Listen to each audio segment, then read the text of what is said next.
I am the Tofu Golem. Please enjoy the video. You start by making sure the environment is ready. Verify GTAV files in Steam now. This replaces missing or corrupted Steam API. DLL automatically.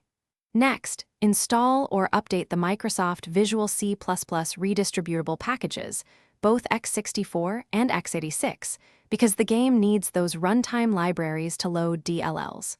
Once done, temporarily disable antivirus or real-time protection so the verification can write files without quarantine. This prevents false deletions. It also speeds up troubleshooting. If verification fails, proceed with careful manual restoration. You should never grab DLLs from random sites. Instead, copy Steam API. DLL from a known good install or extract it from the Steam game backup.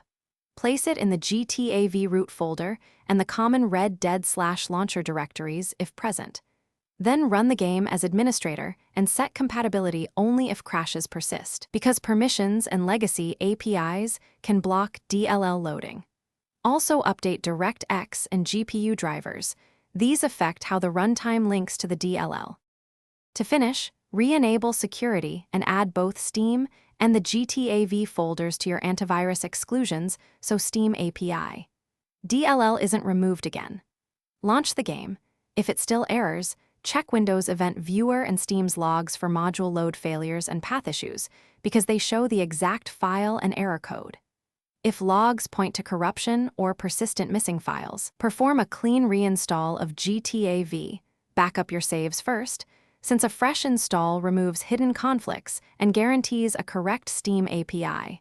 DLL placement.